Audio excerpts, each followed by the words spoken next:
هلو، اهلا وسهلا بكم معايا في قناتي تعلم الماني بالعربي. طيب هنتعلم مع بعض جمل جديدة عن الامراض، ولو هي مش جديدة عليك يعني انت عارفها وسمعتها قبل كده ممكن تختبر نفسك من خلال الفيديو.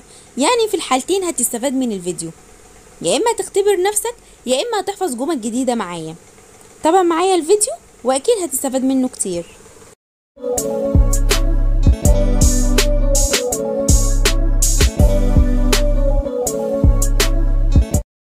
اول جملة معانا انا مريض.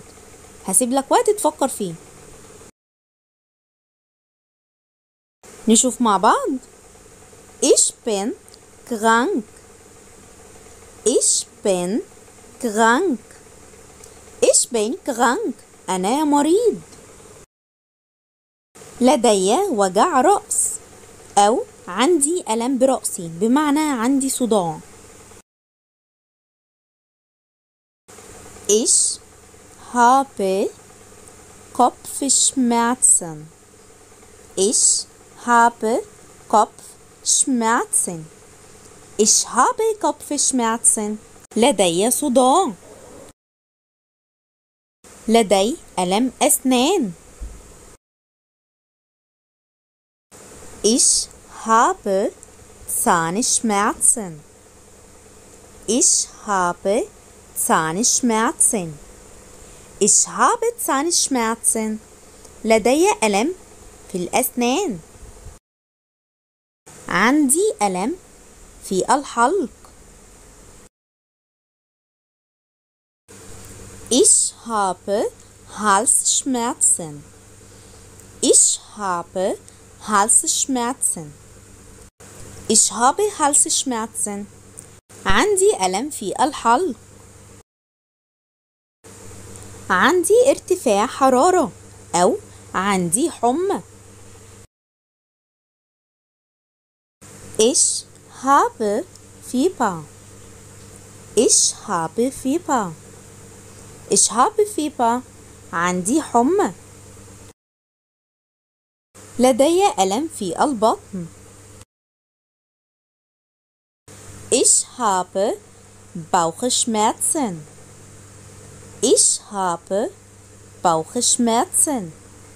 Ich habe Bauchschmerzen. لدي ألم في البطن. لدي ألم في القدم. Ich habe Fußschmerzen. Ich habe Fußschmerzen. Ich habe Fußschmerzen. لدي ألم في القدم. أنا عندي سعال. Ich habe Husten. Ich habe Husten. Ich habe Husten. لدي كحة أو عندي سعال. أنا أعطس. Ich niese. Ich niese.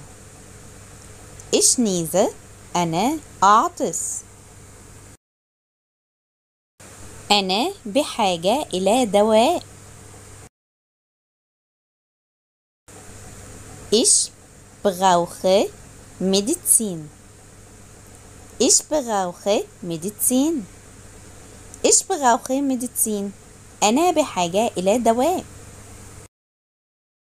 لدي إنفلونزا. Ich habe Grippe. Ich habe Grippe. Ich habe Grippe. لدي إنفلونزا. لدي دوخة.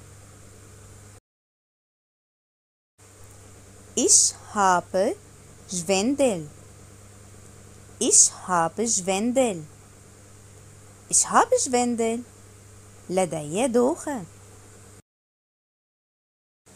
طيب آخر جملة معانا لدي ألم بالظهر.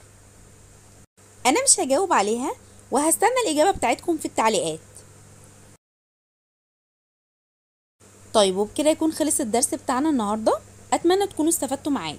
ما تنسوش لو حابين نتكلم عن اي مواضيع معينة اكتبوا لي في التعليقات. تشوس.